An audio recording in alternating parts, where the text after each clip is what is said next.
Viewers, मैं आपकी मुलाकात करवा रहा हूं मिस्टर अब्दुर्रहमान आरिफ से, जो फाउंडर एंड सीईओ हैं एमएन बैग के।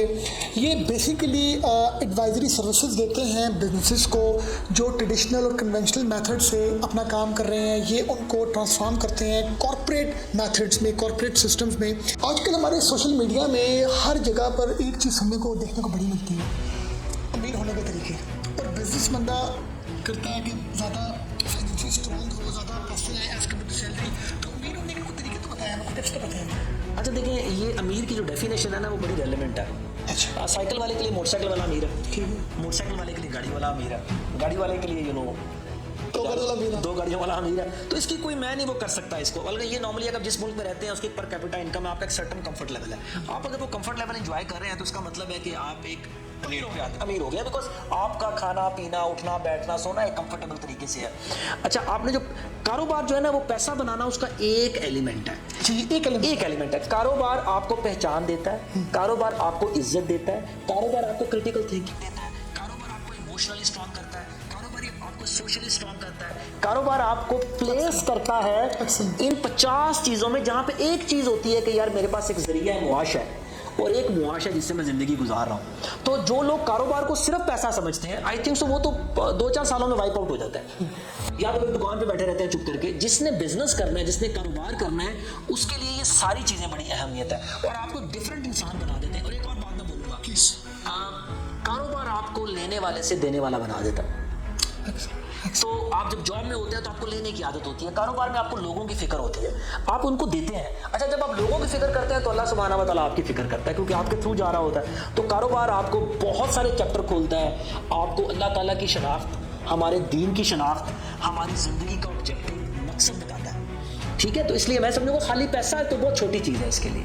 ये बड़ा इंपॉर्टेंट है जी। ये मैं समझता हूँ कि लोग ना सिर्फ बिजनेस करना ही चाहते हैं कि जी हमारे पास बड़ी गाड़ी हो, हम अमीर हो जाएं। नॉर्मल आप लोगों के साथ सोशल इंटरेक्शन करें तो इस तरह का लॉस हो जाएगा तो क्या बंद कर दूंगा? अच्छा, जब लॉस होगा तो मैंने स्टे भी तो करना। आप अंदाजा लगाएं कि मैं मेंटली कितना सिक्योर हूँ। मैं एक जुमला बोलता होता हूँ, business is all about the game of nerves. भाई जब नुकसान होगा तो क्या बंद कर देंगे? बिजनेस वाले ने जब नुकसान होना है तभी तो ठहरना है। अगर आप पिच पे होंगे और सिंगल डबल कर रहे होंगे तो गेंद आएगी आपके बल्ले पे।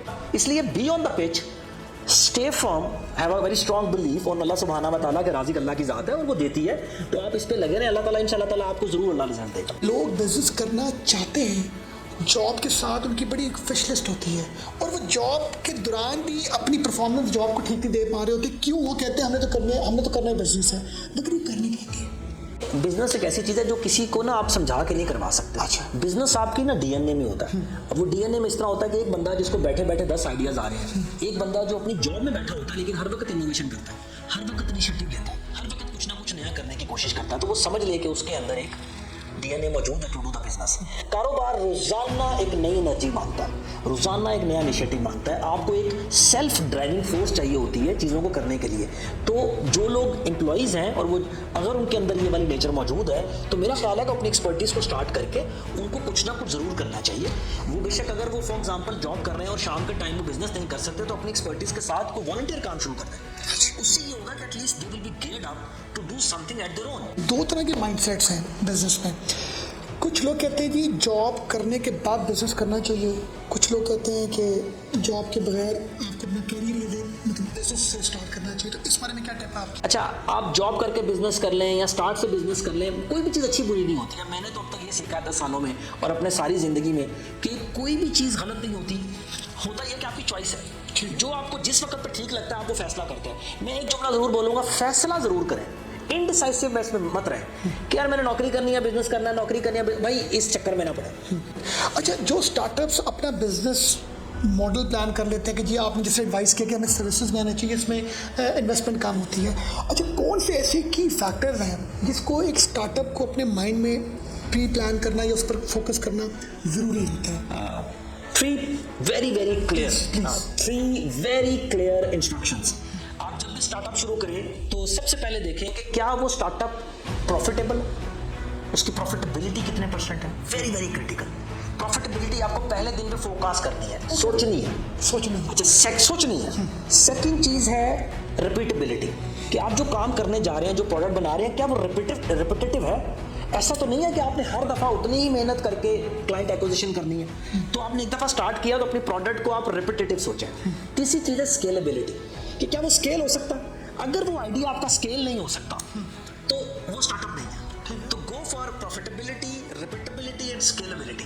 अगर कोई स्टार्टअप इन 3 स्टेज में से गुजर जाए तो इसका मतलब है उसको फंडिंग भी मिलेगी, उसके बीटा वर्जन के ऊपर उसको आपको समझिए कि सीड फंडिंग भी मिलेगी, उसको सीरीज ए फंडिंग भी मिलेगी।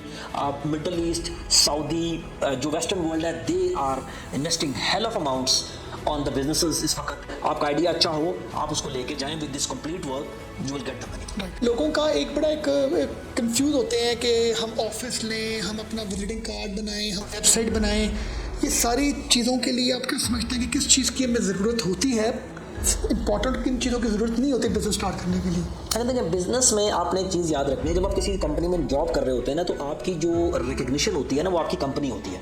आप बाटा के एम्प्लॉइज़ हैं, आप पीएनजी के एम्प्लॉइज़ हैं और आपने लिखा हुआ जनाब मैं जनरल मैनेजर हूँ, तो you are general manager of the Bata. आपकी जो पहचान है वो उस कंपनी के साथ जुड़ी हुई है। जब आप अपने लिए निकलेंगे तो आपको अपनी शनाख्त तो बनानी है। अच्छा, तो आपको हर वो स्टेप लेना है जो आपको अपनी पर्सनल आइडेंटिफिकेशन के लिए चाहिए। Either it's the profile, either it's the in office, either it's the visiting card, anything, website, pages, चीज़ें ज़रूरी क्योंकि आपने अपनी एक पहचान क्रिएट करनी है, because you have to own something. इसमें लोगों को जो स्टार्टअप्स हैं उनको अपनी जो फर्म है वो रजिस्टर्ड करनी चाहिए स्टार्टिंग स्टेज में कि नहीं करनी चाहिए? अच्छा, इसके ऊपर तो मेरी बड़ी वन शॉट आंसर है, डोंट डू एनीथिंग जिसकी गवर्नेंस मॉडल ठीक नहीं है। तो गवर्नेंस मीन कि आपकी ऑर्गेनाइजेशन पहले दिन से रजिस्टर होनी चाहिए। अच्छा, पहले दिन से उसका बैंक अकाउंट, उसकी गवर्नेंस मॉडल पहले दिन से ठीक होना चाहिए। आइदर आप अकेले कर रहे हैं या पार्टनर्स के साथ कर रहे हैं, क्योंकि अगर आपने ये ना किया तो किसी भी वक्त आधे घंटे में things will be gone away. अच्छा, मुझे ये बताएं कि बिजनेस के हवाले से जानना ज़रूरी है कि इंसान को, एक इंडिविजुअल को कैसे पता लगे यार कि ये बिजनेस सर्विसेज ओरिएंटेड, ये मेरी नेचर से सूट करता है, मेरे नेचर के साथ इसकी एक कंफर्ट लेवल है कि पता कैसे खुद से कैसे जज करें? अच्छा, ये वेरी करता है पर्सन टू पर्सन। बिल्कुल ऐसा है, मैं ये आप बिल्कुल ऐसा है। As a doctor of business मुझे ये महसूस होता है कि वो काम जिसको करके आप थकते नहीं हैं वो आपके अंदर है। जिस काम को करके आप थक जाएं, यानी जब आपको एक काम करते हुए आपको घड़ी नजर आ जाए कि 6 बज गए मुझे बंद कर देना चाहिए, इसका मतलब है वो काम आपको पसंद नहीं है। तो काम वो करें जिसको करते हुए आप थके नहीं। आपको ये फिक्र ना हो रात के 9 बज गए, हाँ ठीक है सोने के लिए जाना है, इट मेक सेंस, लेकिन ये ना हो कि 5 बज गए मैंने ये काम 5 बजे तक करना है। अगर आपका कोई काम जिसको आप 5 बजे तक करना चाहते हैं, ठीक है, इसका मतलब है कि वो काम आपके अंदर नहीं है, वो आपका जुनून नहीं है। तो आपने तो बड़ा अच्छा सोल्यूशन दे दिया। जी, मुझे बताएं कि जब कोई बिजनेस स्टार्टअप स्टार्ट कर रहा होता है तो उसको इंडिविजुअल मॉडल के ऊपर स्टार्ट करना चाहिए, पार्टनरशिप मॉडल के साथ स्टार्ट करना चाहिए? इस बारे में क्या आपकी? इसमें दोनों के प्रॉस एंड कॉन्स हैं। इंडिविजुअल जो है उसमें डेफिनेटली आप अकेले होते हैं तो आपके पास स्ट्रेंथ भी एक ही होती है। ठीक है, मेरा तो ये ओपिनियन होगा कि पार्टनरशिप में बिजनेस स्टार्ट करना चाहिए, बिकॉज अगर एक बंदा प्रोडक्ट की जिम्मेदारी ले रहा है तो एक बंदा सेल की जिम्मेदारी ले ले और एक बंदा जो है वो किसी और चीज़ की जिम्मेदारी ले ले। तो अगर आप अपने बीच में आप रिस्पॉन्सिबिलिटीज़ को स्प्लिट कर लेंगे तो आप हर बंदा अपने एरिया में अच्छा प्ले कर सकता है। पाकिस्तान के अंदर चूँकि आपको पता है कि डेफिसिट ऑफ जो ट्रस्ट है वो ज़्यादा है, जिसकी वजह से लोग बहुत ज़्यादा पार्टनरशिप्स करते नहीं है। हालांकि आप बाहर जाके देखें तो आपको पता लगेगा कि जनाब ये वेंचर किसका है, ये वकील का और आईटी कंपनी का है, ये किसका है, ये डॉक्टर और लॉयर का है, अच्छा ये किसका है, ये जनाब एक नर्स है और साथ में एक फार्मर है। अच्छा, people are so diversified, they basically leverage the strength of each other. आप जितना डाइवर्सिफाइड होंगे आप एक दूसरे की स्ट्रेंथ्स को लेवरेज करेंगे, ठीक है ना। मिसाल के तौर पर मैं हूँ, मेरा कंसल्टिंग एक स्ट्रेंथ है, आप हैं, आपका एक रिलेशनशिप बिल्डिंग एक स्ट्रेंथ है। तो अगर आप इन दोनों को कॉम्बो करेंगे तो मैं एक जुमला बोलता होता हूँ, this time is not the time of competition, this is the time of collaboration. तो जो बंदा कोलैबोरेट करेगा और डॉक्यूमेंटेड कोलैबोरेट करेगा, टर्म्स एंड कंडीशन के साथ कोलैबोरेट करेगा, विन विन सिचुएशन के साथ कोलैबोरेट करेगा, I think so they can take the market share. जो लोग वो पार्टनरशिप्स करते हैं कि तू जिगर है, हमें क्या जरूरत है किसी चीज़ को लिखने की, वो नहीं, बिल्कुल जी वो हराम है, वो क्योंकि वो बिल्कुल ठीक नहीं है। वो मैंने पहले भी बोला था, एतबार करना अच्छी बात है, एतबार ना करना उससे ज़्यादा अच्छी बात है। तो हमारी सुन्नत भी है कि हम जब कोई डील करें तो लिख लिया करें, तो लिखने का फ़ायदा होता है। अच्छा, एक बड़ा इंपॉर्टेंट एक प्रॉब्लम है लोगों के अंदर, जब बिजनेस कर रहे होते हैं तो वो डिमोटिवेट हो जाते हैं, काम नहीं मिल रहा होता, क्लाइंट नहीं मिल रही होती। तो आपको ऐसा हमें पैरामीटर बताएं कि डिमोटिवेशन कब तक, अगर वो फेस बंदा कर रहा है तो उसको एक टाइम पर आके बिजनेस क्लोज कर देना चाहिए, मतलब एक बिजनेस मॉडल सक्सेसफुल नहीं हो रहा और बंदा लगा हुआ तो एक लाइफलाइन भी तो होती है इस चीज़ की, तो इस बारे में कोई आप एडवाइस करें? देखिए इसमें मोटिवेशन जो है ना, मैं उसके बारे में तो ये जुमला बोलूँगा कि ट्राई टू बी डिसिप्लिन, क्योंकि मोटिवेशन ऊपर नीचे होती रहती है। अगर आप डिसिप्लिन हो जाएंगे ना तो आई थिंक सो वो मोटिवेशन को तो कवर कर लेगी। अच्छा, वो कंट्रोल हो जाएगी ना, because I am not waiting for my motivation. I have to go, I have to show up, I have to dress up, I have to reach there, I have to talk to my people. तो मुझे लगता है कि discipline can cover the ये जो हमारी discrepancy है motivation की, इसको कवर कर लेती है। सेकंड बात जो आपने की, किस स्टेज पे जाके फैसला करना चाहिए, एग्जिट प्लान। अच्छा, एग्जिट प्लान आपके पास जरूर होना चाहिए। मुझे ऐसा लगता है कि जब आपने जो भी फोकस की है बिजनेस की, आप अगर वो मैंने आपको 3 मेथड बताया, स्केलेबिलिटी, रिपीटेबिलिटी, एंड अगर आपको किसी स्टेज पे जाके महसूस हो जाए कि इन तीनों में से कोई एक चीज़ हिट नहीं हो रही, तो आपको अपने बिजनेस को अंदर चेंजेस करना शुरू कर देने चाहिए। तो चेंज नहीं करना चाहिए, चेंजेस करना। मैं ये कहना चाह रहा हूँ कि बिल्कुल कारोबार छोड़ नहीं सकते आप, क्योंकि अगर आप छोड़ेंगे तो फिर जीरो से शुरू करेंगे। तो अगर आप अपने आप को फ्लेक्सिबल रखें, उसके अंदर चेंजेस करते चले जाएं, अडेप्टिव होते चले जाएं, तो आई थिंक सो वही मॉडल आपको हेल्प करेगा किसी ना किसी तरह निकलने के लिए। नहीं तो आप बिल्कुल जीरो हो जाएंगे, फिर सफर दोबारा से शुरू करेंगे। तो it's better to be adaptive, this is the right. जो स्टार्टअप्स अपना बिजनेस स्टार्ट करना चाहते हैं, उनको क्या मैसेज देना चाहेंगे प्लीज? देखिए, मेरा मैसेज सिंपल ये है कि आप लोग अपना जो थॉट प्रोसेस है उसको डॉक्यूमेंट बहुत अच्छे तरीके से करें। फॉर एग्जांपल कि आपकी मार्केट नीड क्या है, आपकी प्रोडक्ट या सर्विस की आइडेंटिफिकेशन क्या है। अच्छा, उसकी प्राइसिंग को पहले अंडरस्टैंड करने की कोशिश करें, आपके टारगेट ऑडियंस को प्रॉपर अंडरस्टैंड करें, उसके बाद मार्केट रिसर्च करें। आपको पता होना चाहिए कि हमारा मार्केट साइज कितना है, कि जिसको मैंने बेचना है वो कितने लोग हैं जो उसको बाय कर सकते हैं। अच्छा, then go for the financial feasibility. आप प्रोजेक्शन बनाने की कोशिश करें, projected PNL, projected balance sheet, projected cash flow. आपको अंदाजा होगा कि मेरे अगले 2 सालों में, 3 सालों में मेरा कैश किस तरह मूव करेगा। But try to focus on the cash flow, because cash एक ऐसी चीज़ है जो आपको फंसा देती है बीच में जाके। बिल्कुल प्रॉफिट बहुत अच्छे नजर आ रहे हैं लेकिन कैश नहीं है पे करने के लिए, तो मसला आ जाएगा।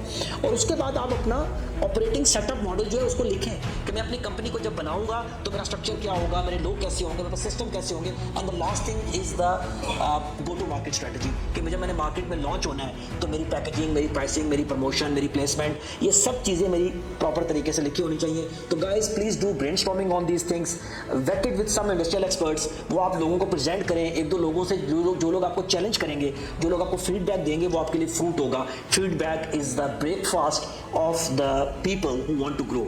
तो उसको पॉजिटिवली लें और उस पर काम करें। चलिए जी, बहुत अच्छा लगा आपसे मिलकर। अल्लाह पाक आपके लिए कामयाबियों का सफर। बहुत शुक्रिया। काम में आपने देखा, थैंक यू वेरी मच।